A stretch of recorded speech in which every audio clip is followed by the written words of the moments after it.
नमस्कार दोस्तों। आज की वीडियो में हम बात करेंगे दुनिया का एक बहुत ही ज़्यादा पेचीदा और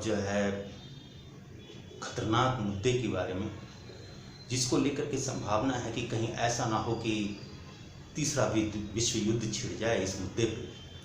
वो है साउथ चाइना सी। आइए इस वीडियो में जानते हैं कि ये साउथ चाइना सी का विवाद है क्या। इस चीज़ को समझने के लिए क्रमवार ढंग से आपको एक एक चीज़ मैं आपको बताता चलता हूँ। सबसे पहले आइए समझिए कि साउथ चाइना सी है क्या। एक्चुअल में साउथ चाइना सी जो है वो दक्षिण पूर्व एशिया में पश्चिम प्रशांत महासागर का एक भाग है। यह चीन के दक्षिण भाग में, वियतनाम के दक्षिण और पूर्वी भाग में, फिलीपींस के पश्चिम में और बोर्नियो द्वीप समूह के उत्तर में स्थित है। कुल मिलाकर के ये जो है प्रशांत महासागर का जो पश्चिमी छोर है, ये लगभग 12 से 15 देशों का सीमा इसमें मिलता है। और इसी में जो है जापान भी आता है, ताइवान भी आता है, इंडोनेशिया, मलेशिया, ये सारे देश जो हैं इसी जो है दक्षिण चीन सागर के किनारे स्थित है। तो ये तो हुआ दक्षिण चीन सागर का स्थिति, जो कि आप बगल में मैप में भी देख रहे हैं कि सारे देश जो है इसके जो है किनारे पे मौजूद है। अब इसका सीमावर्ती क्षेत्र जो देश है वो है चीन, Taiwan, Philippines, Malaysia, Brunei, Indonesia, Singapore और वियतनाम।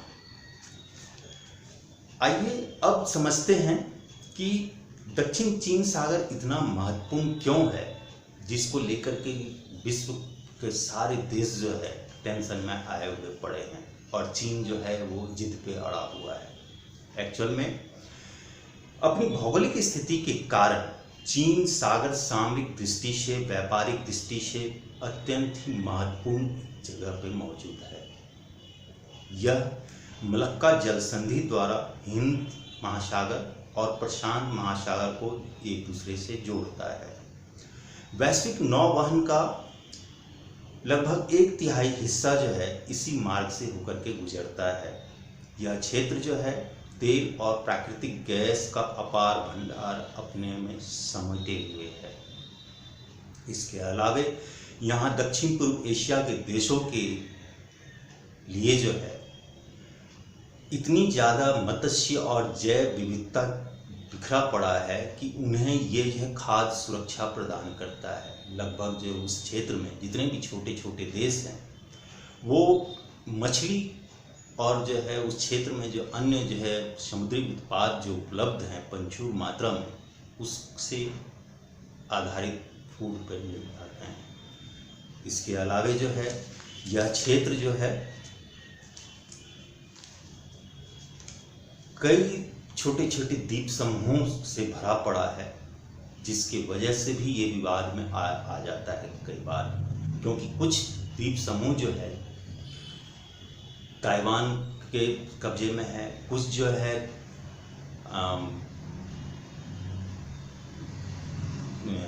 फिलीपींस के पास है, कुछ इंडोनेशिया का है, कुछ जो है इधर जो है वियतनाम का है, जिस पे जो है चीन अपना दावा ठोकने लगता है, जिसकी वजह से यहाँ पे काफ़ी विवाद भी हो जाता है।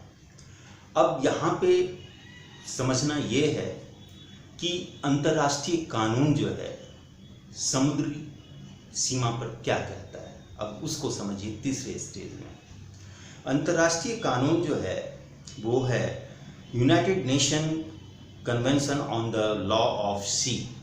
ये संयुक्त राष्ट्र द्वारा समुद्री सीमा को निर्धारित करने के लिए 2 अलग अलग देशों का ये कानून है, जो कि जो है ये कहता है कि 3 पार्ट में ये कानून जो है विभाजित है। पहला पार्ट है अंदरूनी जल। किसी भी देश के समुद्री तट पर जो है नदी का मुहावना हो या फिर जो है बेसिन हो, वो सब उसका अंदरूनी जल क्षेत्र माना जाता है और इस जल क्षेत्र पे उस देश का संपूर्ण अधिकार होता है और उसकी संपत्ति मानी जाती है और इसमें कोई भी दूसरे देश की नौका नहीं जा सकती है। इस क्षेत्र में उस पर्टिकुलर देश का जो है नियम कानून हर तरह का जो भी है वो लागू होगा। उसके बाद दूसरा जो है कानून जो है वो है क्षेत्रीय जल। ये कहता है कि किसी देश के समुद्री तट से 12 नॉटिकल माइल यानी कि समुद्री मील तक उस देश का जल क्षेत्र है और उस क्षेत्र में उस देश का कानून लागू होगा, परंतु विदेशी नौका उस क्षेत्र में आ जा सकते हैं इस शर्त पर कि उस देश के हितों को कोई नुकसान वो नहीं पहुंचाएंगे। इसके बाद जो है तीसरा जो कानून का जो तीसरा पार्ट है वो कहता है निकटवर्ती क्षेत्र। ये नियम ये बताता है कि समुद्री तट से 24 नॉटिकल माइल तक का जो क्षेत्र है संबंधित देश का अधिकार क्षेत्र में आएगा। उस क्षेत्र को लेकर के वह देश 4 प्रकार का कानून लागू कर सकता है। वह है प्रदूषण, टैक्स, सीमा शुल्क और आव्रजन। ये 4 कानून जो है इस 24 नॉटिकल माइल तक के समुद्री क्षेत्र पे उस देश का लागू होगा और इस क्षेत्र से कोई भी विदेशी जो है नौका जो है बिना किसी तरह का उस देश के जो है कानून का उल्लंघन किए हुए, उसके हितों का उल्लंघन किए हुए आसानी से आ जा सकते हैं। लेकिन जो नियम है, जो उनका कानून है, उसको फॉलो करना पड़ेगा उनको। उसके बाद जो है चौथा और जो है महत्वपूर्ण जो कानून है इसका वो है आरक्षित आर्थिक क्षेत्र, यानी कि जिसको जो है सेज भी कहा जाता है। समुद्र तट से 200 नॉटिकल माइल तक का जो क्षेत्र है वो उस संबंधित देश का जो है विशेष आर्थिक जोन कहलाता है। इस क्षेत्र में मिलने वाला तमाम प्राकृतिक संसाधन पर जो है उस देश का अधिकार होगा। कोई भी दूसरा देश इस क्षेत्र के जो है प्राकृतिक संसाधन का दोहन नहीं कर सकता है, ना उस पर वो दावा कर सकता है। लेकिन इस क्षेत्र से अंतर्राष्ट्रीय नौवहन, समुद्री व्यापार के जो जहाज़ हैं वो बिना किसी रोक टोक के आ जा सकते हैं।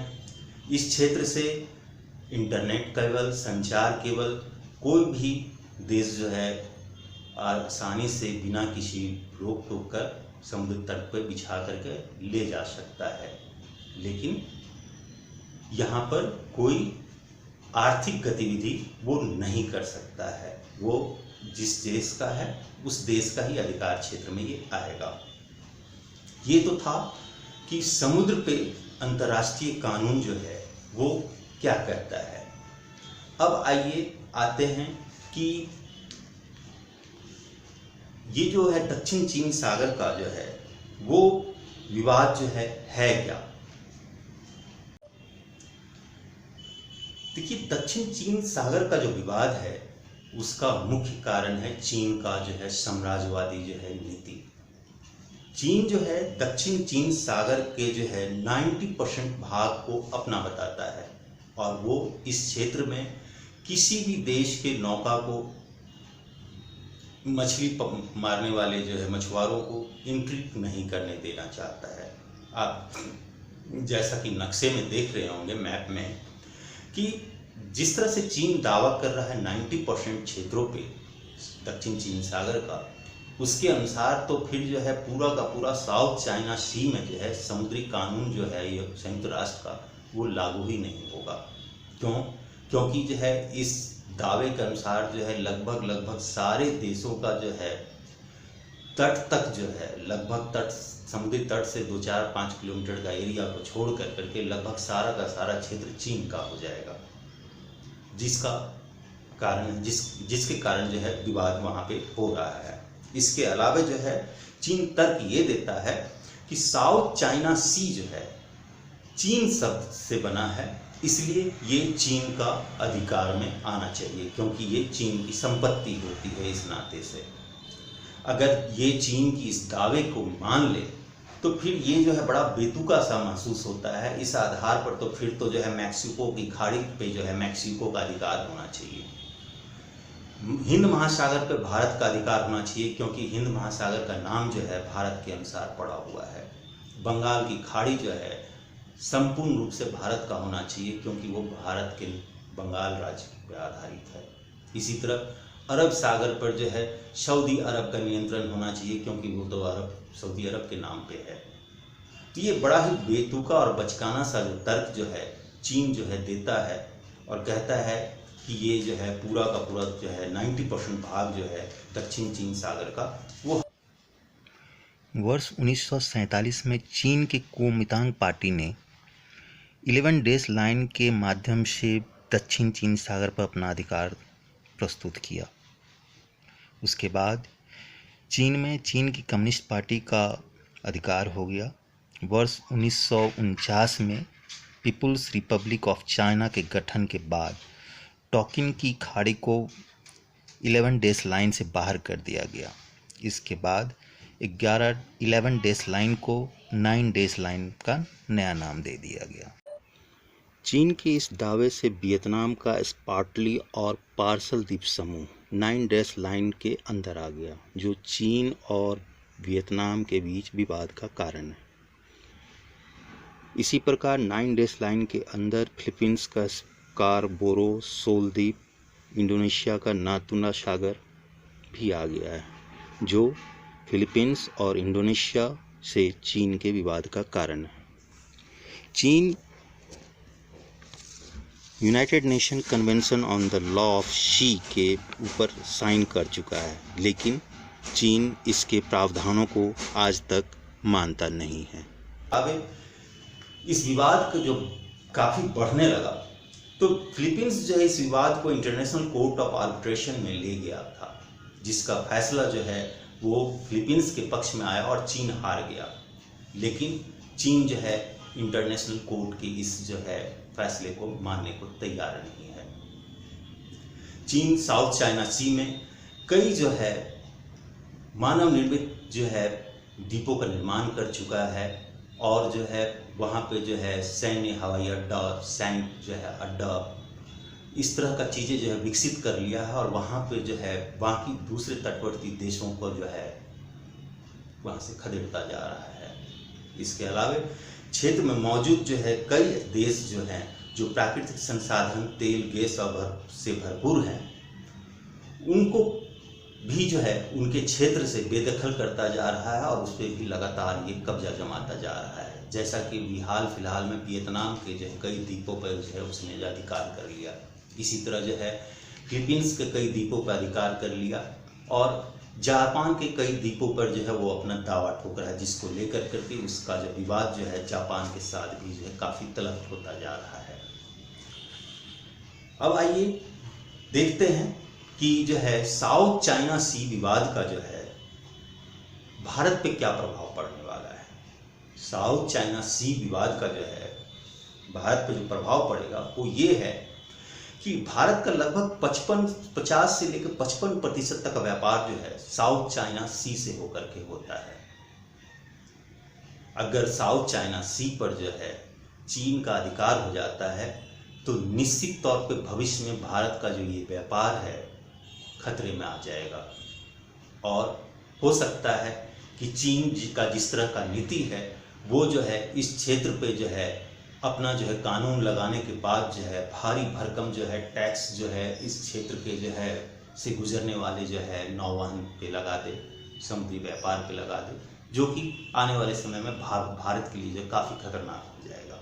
इसके अलावा जो है भारत और वियतनाम के बीच जो है तेल और प्राकृतिक गैस के संशोधन और जो है खोज के लिए जो समझौता हुआ है, और जिसके वजह से भारत जो वहाँ पे तेल की खोज में लगा हुआ है वो जो है भी खतरे में आ जाएगा, जिसकी वजह से जो भारत का जो है राजनीतिक जो है वर्चस्व वजूद जो है दक्षिण पूर्वी एशियाई देशों में खतरे में पड़ने की संभावना है। इसके अलावा अगर साउथ चाइना सी पर चीन का कब्जा हो जाता है, तो फिर जो है मलक्का जल संधि पर भी जो है चीन जो है आक्रामक हो उठेगा, और अगर ये होता है तो फिर भारत का जो है अंडमान निकोबार द्वीप समूह पे भी जो है खतरा आ जाएगा। सामरिक दृष्टि से वो भी जो है काफ़ी असुरक्षित होता चला जाएगा। तो ये था जो है साउथ चाइना सी का भारत पे पड़ने वाला असर, जो कि आने वाले भविष्य में अगर साउथ चाइना सी पे चीन का कब्जा हो जाता है तो भारत को ये समस्याएं झेलना पड़ेगा।